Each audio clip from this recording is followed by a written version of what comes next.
Abrimos la mesa de este viernes.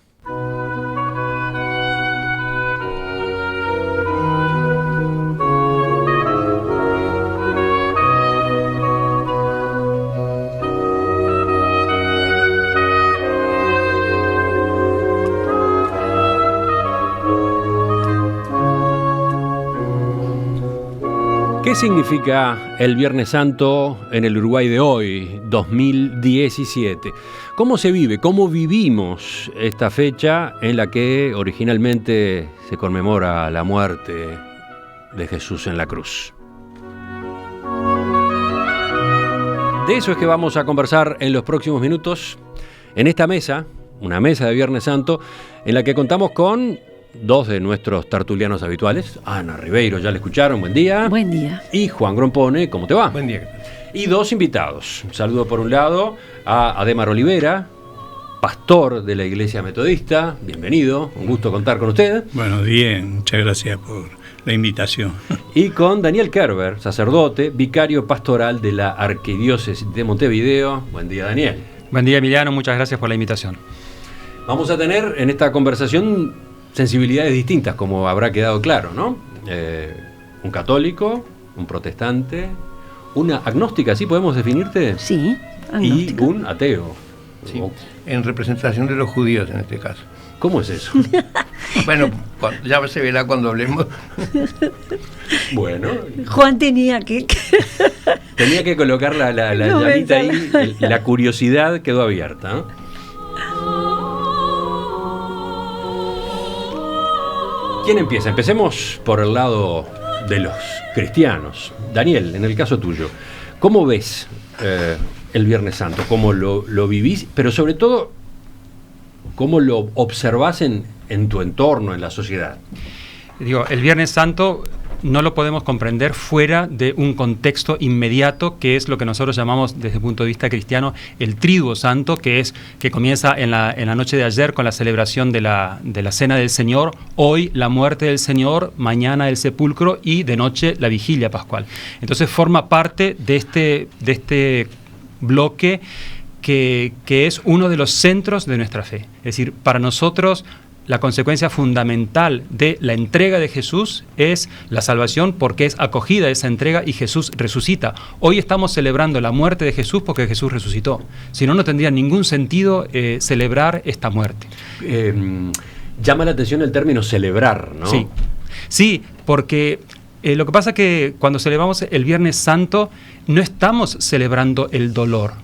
No estamos celebrando el dolor físico, sino que estamos celebrando un amor que es capaz de entregarse y que cuando hay un dolor es capaz de sobrepasar ese dolor.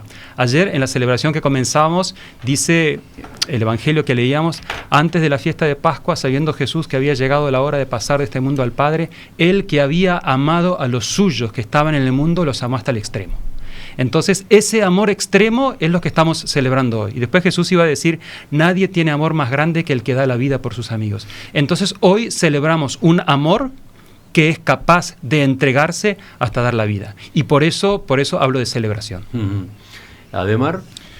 Para nosotros, como cristianos que somos, seguimos la tradición basada en los relatos evangélicos, que la Semana Santa comienza justamente con el Domingo de Ramos, que para nosotros es muy importante. Luego los días especiales también, digamos que el jueves recordamos la comunión, la última cena del Señor con sus discípulos.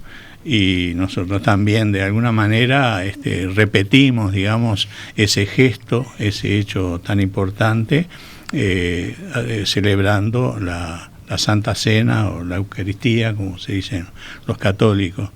¿Qué matices hay o qué diferencias hay, si las hay, en la Iglesia Metodista con respecto a lo que venía recién reseñando Daniel de la Iglesia Católica? No, diferencias no creo que hay. Digo, ¿en lo ritual tampoco? No me parece que haya diferencia. Por las dudas, lo planteo para que entendamos, nada más, para que nos situemos todos. Claro.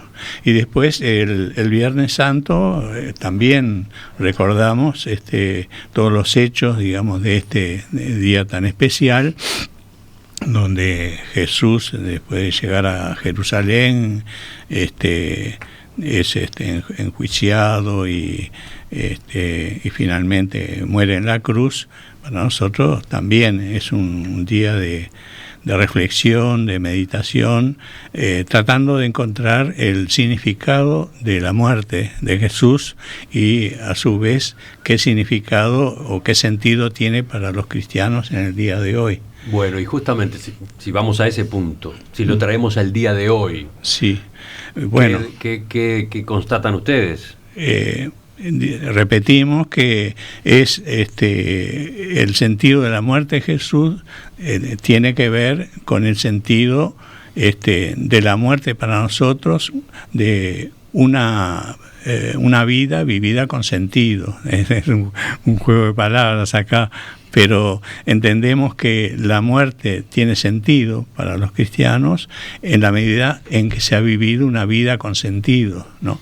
Entonces, de alguna manera, la muerte de Jesús para nosotros significa una vida comprometida, sobre todo con los sectores más vulnerables, más pobres, una vida como la de Jesús, que vivió y que luchó contra la injusticia en su tiempo, y que eso vale también para el día de hoy.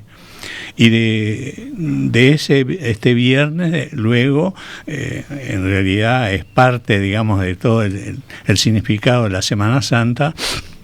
El acento lo ponemos en la resurrección, o sea, una muerte, pero que a la vez está anunciando la nueva vida vivida a través de la fe, que para los cristianos es la celebración fundamental, la resurrección. Yo voy para el otro lado de la mesa, pero creo que Daniel iba a agregar algo, lo veía con la intención de agregar algo. Sí, en cuanto al sentido actual del Viernes Santo, marcado también ciertamente por el dolor, es decir, la cruz y el dolor, en una sociedad en la cual parece que el dolor lo tenemos que evitar a cualquier costo y no lo podemos evitar. Es decir, el dolor también tiene sentido. No el dolor por la búsqueda del dolor en sí mismo. Es decir, la Iglesia no es una iglesia masoquista o que pregona un mensaje masoquista, sino que dice el dolor forma parte inevitable de la vida. Pero ese dolor tiene sentido. Es decir, cuando es asumido desde un lugar de entrega, cuando es asumido la madre que se sacrifica por su hijo para que el hijo esté mejor, tiene dolor, pero ese dolor está lleno de sentido. Entonces, en una sociedad en la cual el dolor no tiene sentido y por lo tanto hay que evitarlo a cualquier costo, creo que ese es uno de los mensajes que tenemos para recibir de hoy. Ana, ¿y tú? ¿Cómo te enfrentás al Viernes Santo? Y más amplio todavía, ¿cómo ves que tu entorno, que la sociedad uruguaya se enfrenta al Viernes Santo? Bueno, hay muchísimos factores para contestar. Pero empecemos desde lo personal. Allí, ¿no? Desde lo personal.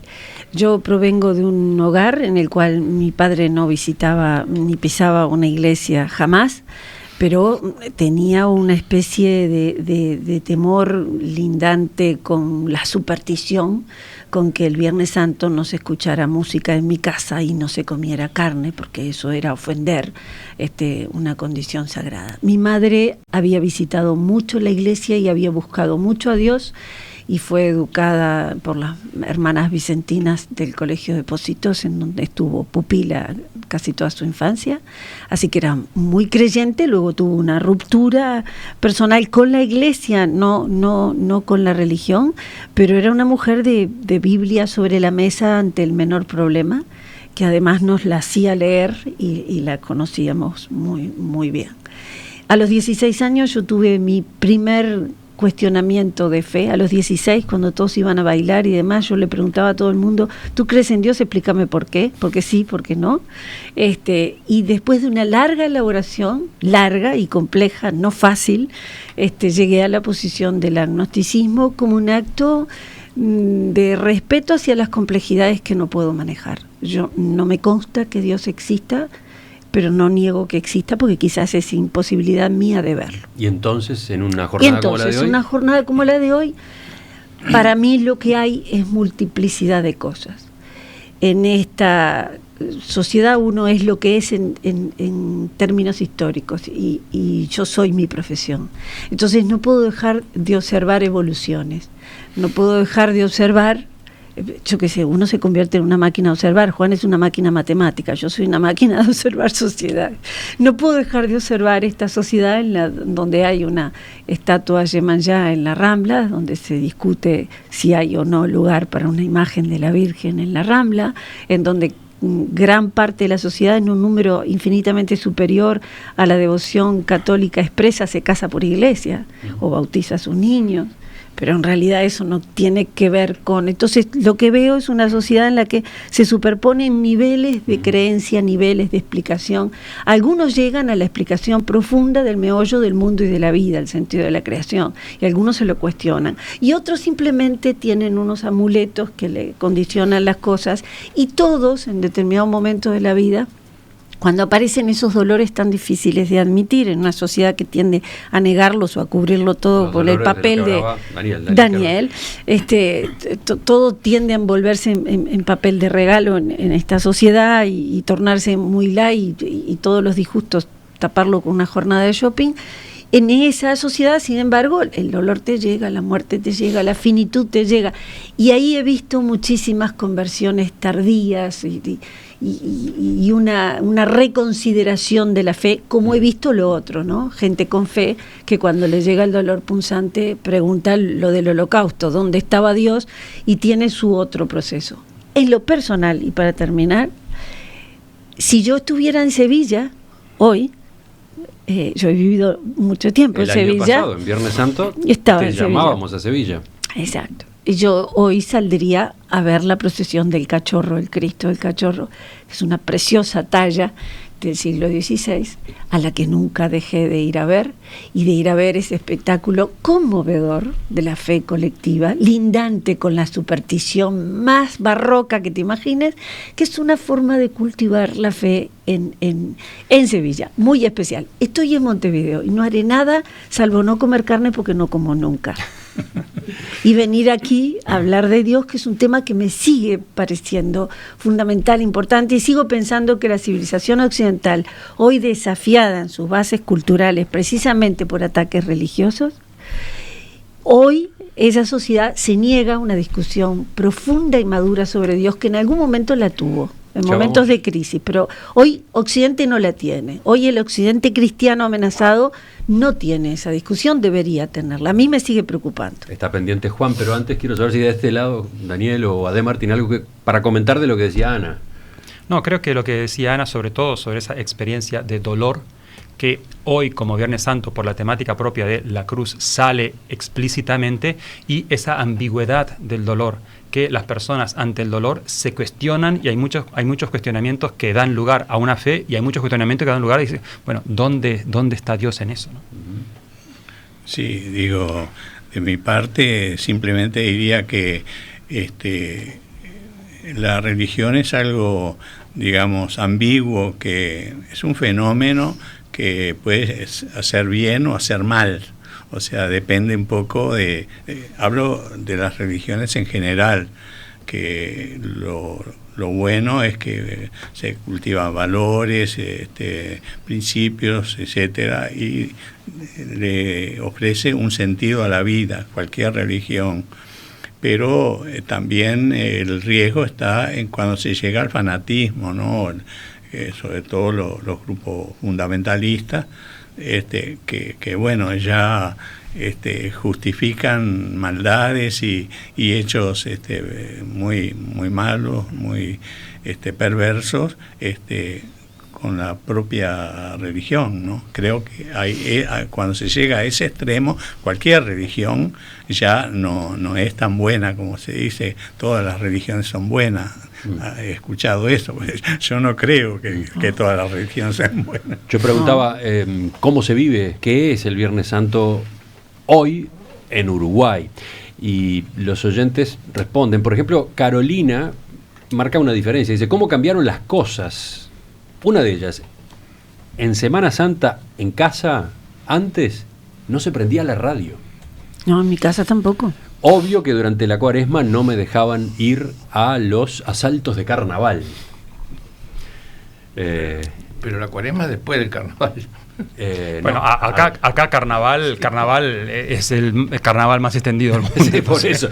Rabiosas carnestolendas descontroladas. Pero es interesante anotar estos cambios, ¿no? No, digo, yo también viví de niño esa cuestión de que en Semana Santa música bajita o música clásica. Sí. Incluso las radios, etcétera, etcétera. Sí. Juan, ahora sí.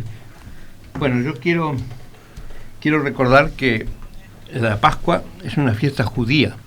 Es una fiesta judía que celebra la salida de Egipto y que yo diría casi por accidente fue tomada por los cristianos. Y, por ejemplo, el Islam lo dejó de lado.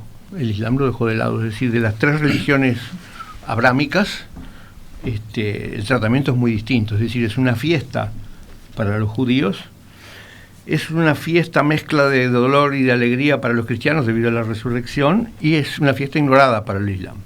Quiero recordar entonces que esta es una fiesta judía. ¿Y por qué es una fiesta judía? Bueno, Egipto se puede considerar que fue un laboratorio religioso. Es decir, y allí precisamente nació el primer monoteísmo que conoció la humanidad, el monoteísmo de Ajenitén. Ajenitén es un faraón muy importante, también conocido como Amenofis IV, o Ajenatón, en fin, depende de cómo se translitere el egipcio, la escritura egipcia. Y esta religión, muerto Ajenitén, fue perseguida, y perseguida porque se oponía al culto oficial previo que fue restaurado luego de la muerte, al culto oficial de Osiris, Isis y Horus, ¿verdad? Un culto de tipo totémico, ¿no? que era la religión sincrética que se había realizado en ese laboratorio experimental que fue Egipto. Los templos de monoteístas fueron arrasados, los nombres fueron borrados, es decir, inclusive fue destruido todo. Hubo que hacer un esfuerzo muy importante por parte de los egiptólogos para reconstruir lo poquito que se sabe sobre la historia de Ajenitén. Que era un culto solar, además. Era un culto, era un culto monoteísta en el cual el sol era la visualización de ese dios, de Itén, ¿no? Bueno, por esa razón a mí me resulta muy natural pensar que un grupo de sobrevivientes de este monoteísmo, perseguidos, hayan decidido salir de Egipto, precisamente como solución. Es decir, la solución es o nos van a matar a todos y nos van a exterminar a todos, o nos vamos. Y esto ubica entonces la salida de Egipto entre fines de la dinastía 18 a comienzos de la dinastía 19, en las dinastías egipcias, ¿no? Precisamente en algún momento la Biblia menciona a Ramsés, ¿no? Menciona de pasada a Ramsés de una manera muy, muy confusa, lo cual hace pensar que puede haber sido precisamente en uno de los Ramsés, en la dinastía 19, en el momento en que de la salida. Bueno, Moisés, el protagonista, el conductor de esta salida, es decir, Meses en egipcio, es un nombre notoriamente egipcio. No solo eso, sino que la Biblia lo muestra como un príncipe egipcio, es decir, un príncipe egipcio que en el fondo era judío pero recogido, es decir, ahí es donde se hace el sincretismo y se trata de crearle un origen distinto que el ser egipcio, pero yo pienso que era realmente un egipcio. Y sobre todo su nombre. Tirado en la canastita, recogido por la princesa, recogido por la princesa, criado como un príncipe. Es decir, cosa que es una historia que en Egipto no podía haber sucedido, ¿no? Pero lo más importante es el nombre Meses, ¿no? Porque hay muchos faraones que se llaman Meses. Por ejemplo, está Rameses y está Totmeses, Tutmosis. Es decir, ese Meses quiere decir enviado. Ra-Meses es el enviado de Ra, es decir, el faraón que era enviado del dios Sol Ra. Totmeses es el enviado del dios Ibis, Tot. Entonces, Meses a secas es el enviado del dios que no tiene nombre, algo que coincide exactamente con la idea y la descripción de Dios que es la religión judía. De modo que a mí no me cabe la menor duda que este egipcio monoteísta derivado del culto de Ajenatón o Ajenitén el enviado del Dios que no tiene nombre, fue el que protagonizó la salida de Egipto, y esto es lo que festeja la Pascua judía. Se fue lejos. No. Yo quería decir qué significa, porque en esta mesa no hay ningún judío. Se fue a las raíces en el tiempo, porque lo que Juan está diciendo en definitiva, la fecha aparentemente tan cristiana por sobre todas las cosas, tiene raíces judías, pero las raíces judías a su vez enraizan en el Egipto del cual sale Moisés. Lo que pasa... Ha hecho un análisis histórico impecable. Acá la profesora le pone 12. ¿Qué le pone? 12. 12 o 13. 13, sí, para exagerar. Creo que a Juan el 13 le quedaría mejor que el 12. Bueno, gracias. Yo creo que es importante también considerar que la tradición cristiana es originalmente una tradición judía. Es decir, Jesús es judío, los apóstoles son judíos, Jesús está celebrando la Pascua judía. ¿Ah? Por eso lo del Cordero de Dios. Claro. Porque muere el día que se sacrifica el Cordero y comienza la Pascua judía. Entonces, Jesús está celebrando la Pascua y está también resignificando la Pascua, en el sentido de que él, como judío, celebraba la Pascua, y para la tradición judía, la celebración tiene una dimensión que es cuando se celebra, se está realizando aquello que se conmemora. Entre los judíos está lo que llaman el tzikarión, tzikar, que quiere decir recordar, pero que tiene una connotación particular. Los judíos hoy, cuando celebran el Pesaj, dicen, nosotros cruzamos el Mar Rojo. Es decir, la celebración es un ponerse en el mismo lugar que están celebrando. Y Jesús, cuando celebra su Pascua, termina diciéndole a los apóstoles, hagan esto en conmemoración mía, es decir, hagan esto en memorial mío. De modo de que Jesús retoma toda esa tradición judía y la vuelca. Y es bien interesante hablar de cristianos, porque dice, los Hechos de los Apóstoles dice que en Antioquía fue el primer lugar donde llamaron a los discípulos cristianos. Y es muy importante eso, porque cristianos es un nombre griego. Entonces, una tradición judía que se identificaba mucho con el pueblo, y particularmente una de las dimensiones que más identifica a un pueblo es su lengua, el hecho de que asuma un nombre, entre comillas, internacional, como era cristianos, es la conciencia de que el mensaje que se está dando no es un mensaje exclusivamente para este pueblo, sino que asume esa dimensión, entre comillas, católica, en el sentido etimológico de la palabra, que es universal. ¿No? La ecúmene. Sí. Claro. La ecúmene. Porque hoy decimos universal, hoy que ya tenemos una dimensión y fotos tomadas por satélite muy claras de lo que es el universo y lo que es el planeta, pero en aquel entonces, en donde se desconocía parte del planeta, el concepto de todo era la ecúmene, y hay que recordar que, bueno, estas religiones monoteístas adquieren todas la condición de religiones universales precisamente porque se dan en un mundo ecuménico que es el del Imperio Romano, ¿no? Eso es una clave histórica bastante importante. El mensaje es universal, pero se universaliza en un entorno que lo convierte en tal, porque otros cultos y otros grupos de fe distintos, colaterales al central, como terminó siendo el cristianismo, lo sabía, los propios esenios, de donde el cristianismo toma tanto sus raíces y bebe tanto en sus fuentes. Sin embargo, ¿qué es lo que convierte a esto? Esa condición de perseguidos, esa condición en medio de un imperio que se va impregnando de aquello a lo que combate, aquello que primero se convierte en carne de circo romano y luego se convierte en objeto de admiración y finalmente objeto de defensa. Hay un proceso ecuménico que se da el corazón del Imperio Romano fundamental.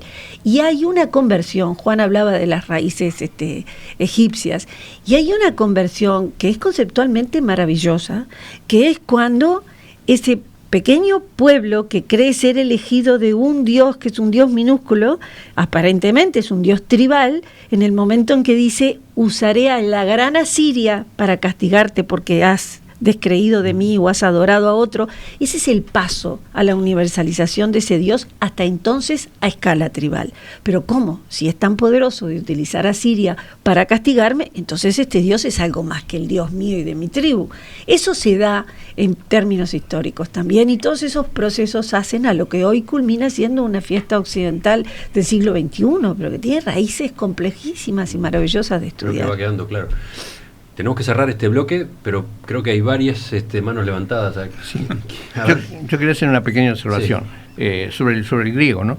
Que no hay que olvidarse que todos los evangelios, los hechos de los apóstoles y el Apocalipsis están todos escritos en griego, es decir, no se conocen otros textos que los textos griegos. Sí, es decir, lo que pasa es que el griego, es decir, si bien el Nuevo Testamento, es decir, la historia de Cristo empieza en Judea y se hablaba arameo en la época, la lengua franca en el Mediterráneo oriental era el griego. Entonces, cuando la iglesia sale del entorno de Judea, naturalmente habla griego. Yo quiero seguir representando a la comunidad judía.